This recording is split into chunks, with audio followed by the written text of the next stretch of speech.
What a great inspiration story కదా. ఒక నక్సలైట్గా అవ్వాల్సిన వాళ్ళు నక్సలైట్ అయిన వాళ్ళని కలిసినప్పుడు ఎలా ఉంటుందంటే ఈ స్టోరీ ఇలా ఉంటుందన్నమాట. ఆయన అడవుల్లో ఉంటూ అడవితల నుంచి ఎన్నో నేర్చుకొని ఈ ప్రపంచంలో ఉన్న అన్ని రాజకీయ పార్టీల్లోనూ ఎన్నో సేవలు చేసి సమాజానికి ఎంతో హితం చేసినటువంటి ఈ మనిషి, ఈ comrade pyramid spiritual societies moment పరిచయం అయ్యాక యావత్ ప్రపంచానికి ఆధ్యాత్మికతని రాజకీయాల్లో ఉంటూ రాజకీయ పరంగా సేవ చేస్తూ ఎలా ముందుకు తీసుకొని వెళ్ళొచ్చు అనే దాన్ని ఈయన ఆచరణలో పెడుతూ గడప గడపకి పిరమిడ్ ధ్యానాన్ని అందిస్తున్నారు. ఎంత గొప్ప విషయమో కదా ఇది. మరి ఇలాంటి వ్యక్తులు, నక్సలిజం అంటే వాళ్ళకి ఎంత హార్డ్ కోర్గా ఉంటారంటే దున్నే వాడితే భూమి, నా హక్కులు నావి అని పోరాటం చేస్తుంటారు, కొట్లాడుతూ ఉంటారు, దేనికి తగ్గరు, దేనికి వెనుకరు. అలాంటి ఈ మాస్టర్ పిరమిడ్ ధ్యానంతో తన జీవితాన్నే మార్చుకొని ఈరోజు ఎన్నో జీవితాలకి ఆయన మార్గదర్శులుగా నిలిచారు. దీని అన్నిటికీ కారణం పత్రి గారు ఇచ్చినటువంటి ఆ జ్ఞానం, ఆ సరళత, ఆ స్వేచ్ఛ. ఎవరైనా ఎంతైనా ఎంత దూరమైనా చేసుకొని వెళ్ళొచ్చు అనడానికి నిదర్శనంగా నిలిచారు వడ్డెన మాస్టర్ మళ్ళీ వాళ్ళ ఫ్యామిలీ.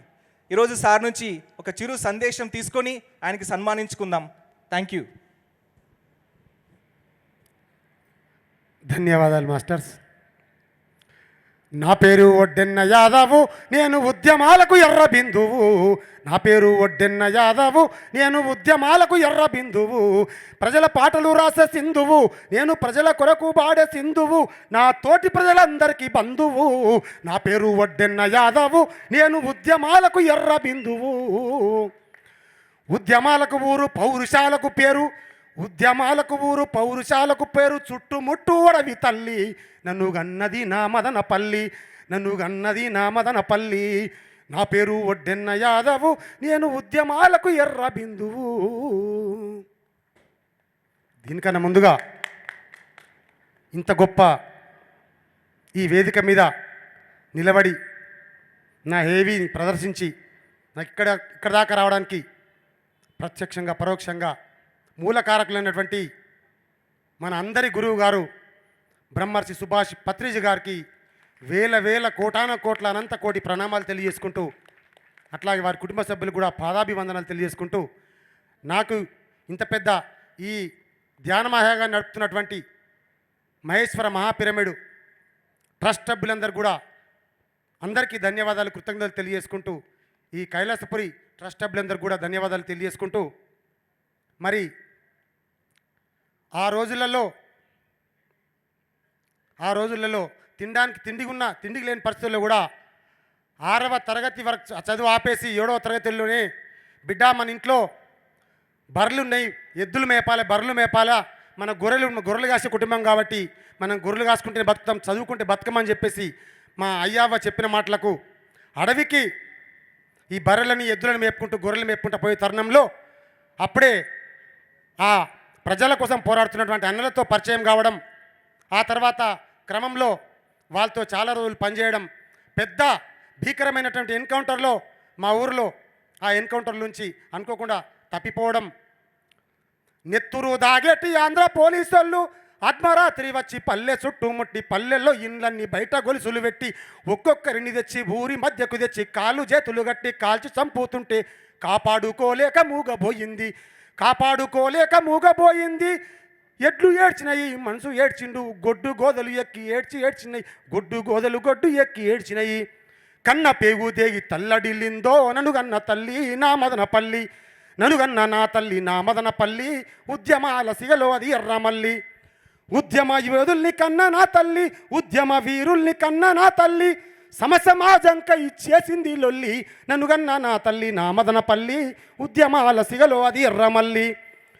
గౌరంగా నన్ను పెంచుకున్నది, పావురంగా నన్ను సాదుకున్నది. ఏలు పట్టుకొని నడక నేర్పింది, పలక బలపామిచ్చి బడికి పంపింది. బుద్ధి మాటలెన్నో నాకు చెప్పింది, కష్టాలు వచ్చిన బెదరకన్నది. పెంటంత ఓపిక నాకు ఇచ్చింది, నలుగురికి నీడను నన్నివ్వమంది. దండి గన్నకు ముండి ధైర్యం ఇచ్చింది, ననుగన్న తల్లి నా మదనపల్లి. ననుగన్న నా తల్లి నా మదనపల్లి. ఉద్యమాల సిగలో అది ఎర్రమల్లి. హరిజన వాడల్లో బాధ చెప్పింది, గిరిజన తండల్లో బతుకు చూపింది, బతుకులు మారేటి బాట చెప్పింది, ఉద్యమములోకి నన్ను పంపింది, ఉద్యమములోకి నన్ను పంపింది, విప్లవ పాఠాలు నాకు నేర్పింది, ననుగన్న తల్లి నా మదనపల్లి, ననుగన్న నా తల్లి నా మదనపల్లి, ఉద్యమాల సిగలో అది ఎర్రమల్లి.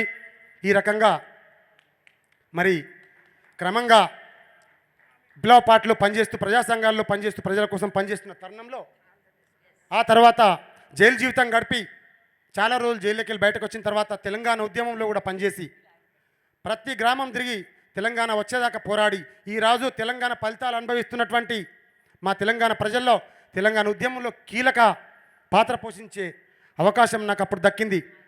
దాని తర్వాత మరి నా సేవల్ని గుర్తించి గవర్నమెంట్ ఉద్యోగం జూనియర్ అసిస్టెంట్ స్థాయి ఉద్యోగం తెలంగాణ గవర్నమెంట్ ఇచ్చిన తర్వాత మరి నాకు అది కూడా 4-5 సంవత్సరాలు చేసిన తర్వాత మరి నాకు ఇంకొక ధ్యాన పరిచయం అప్పుడే మా బిడ్డ ద్వారా పరిచయం అయింది. ఆ తర్వాత మా ఊళ్ళో దొరలకు ఉన్నటువంటి భూమిని 2 ఎకరాల భూమి తీసుకొని అక్కడ గుడి కడదామని చెప్పేసి ఆ గుడితో అప్పుడే నేను శాకాహారిగా మారిపోయి అప్పటి నుంచి ఇప్పటిదాకా ఎంతోమంది నా ద్వారా శాకాహారులు తయారు చేసి మరి అమ్మాయి ద్వారా ధ్యానంలోకి వచ్చిన తర్వాత ఈరోజు మరి ఆ ఉన్న ఉద్యోగాన్ని కూడా రాజీనామా చేసి ఊరిలో పోటీ చేసి ఊరిని మార్చాలనే ఉద్దేశంతో మరి సర్పంచ్గా తర్వాత ఎంపీటీసీగా పోటీ చేసి మరి పెద్ద ఎత్తున మెజార్టీతో గెలిచిన తర్వాత మరి ఈరోజు ఆ పదవితోని ఇప్పుడు బ్రహ్మర్షి పితామహ పత్రి చెప్పినటువంటి పలుకులు ఒకటే, ఆత్మజ్ఞానులు పరిపాలకులు కావాలనే ఉద్దేశంతో బ్రహ్మర్షి పితామహ ఇచ్చినటువంటి సందేశం తీసుకొని గ్రామస్థాయి నాయకుల నుంచి మొదలు పెడితే మండలస్థాయి నాయకులందరినీ కూడా ఆత్మజ్ఞానులుగా తయారు చేయాలని సంకల్పం పెట్టుకొని ఇవాళ ఊరూరు పల్లె పల్లె తిరుక్కుంటూ మరి అందరికి కూడా చైతన్యవంతం చేస్తూ మరి అట్లాగే మరి ఏదైతే మన మూగజీవుల సంరక్షణ ధ్యేయంగా శాకాహార జగత్ నిర్మించాలని చెప్పిన సారు మాటలకు మరి పిదైపోయి మరి ఈ ఊరుకు ధ్యాన జగత్ కోసం శాకాహార జగత్ కోసం అట్లాగే నాయకులందరినీ కూడా ఆత్మ జ్ఞానులుగా తీర్చిదిద్దడం కోసం నేను ప్రయత్నం చేస్తూ ఉన్నా. మరి ఈరోజు గురించి ఈరోజు ఈ చేసినటువంటి ఈ సన్మానం నాకు సంబరం కాదు, ఈరోజు ఒక పెద్ద బాధ్యతగా నేను భావిస్తూ రేపు రాబోయే రోజులలో పూర్తి నా జీవితాన్ని శాకాహార జగత్ కోసం ధ్యాన జగత్ కోసం మరి నాయకులందరినీ పరిపాలకులందరినీ కూడా ధ్యానులుగా తీర్చిదిద్దడం కోసం నా వంతుగా కృషి చేస్తానని తెలియజేసుకుంటూ నాకు ఇంత గొప్ప అవకాశం ఇచ్చిన ఈ పిరమిడ్ ప్రిన్సిపల్ సొసైటీ సభ్యులందరికీ కూడా మరి ఆత్మజ్ఞానులందరికీ మాకు ఎంతోమంది నాకు జ్ఞానాన్ని ఇచ్చిన గురువులందరికీ కూడా మరొకసారి ధన్యవాదాలు తెలియజేసుకుంటూ ఈ ఏవిని ఇంత అద్భుతంగా తీసినటువంటి మా మిత్రుడికి కూడా ధన్యవాదాలు తెలియజేసుకుంటూ అవకాశం ఇచ్చినందరికీ కూడా మరొకసారి ధన్యవాదాలు చేసుకుంటూ ముగిస్తూ ఉన్నాను. జై ధ్యాన జగత్కే, పిరమిడ్ జగత్కే, బ్రహ్మర్షి పితామహ పత్రిజీకే, బ్రహ్మర్షి పితామహ పత్రిజీకే. చూశారు కదా మాస్టర్ యొక్క తెగింపు, ఆయన యొక్క ఎనర్జీ. ఈ యొక్క విప్లవకారుడు పిరమిడ్ స్పిరిచువల్ సొసైటీస్ అనే యొక్క గొప్ప విప్లవంలో మరింత ముందుకు నడవాలి, ఎంతోమంది ఆధ్యాత్మిక విప్లవకారుల్ని తయారు చేయాలి అనే మాటలతో అని కోరుకుంటూ ఈ మాస్టర్స్కి యావత్ పిరమిడ్ స్పిరిచువల్ సొసైటీస్ మూవ్మెంట్ తరపున హృదయపూర్వక ధన్యవాదాలు తెలియజేసుకుందాం. Thank you master.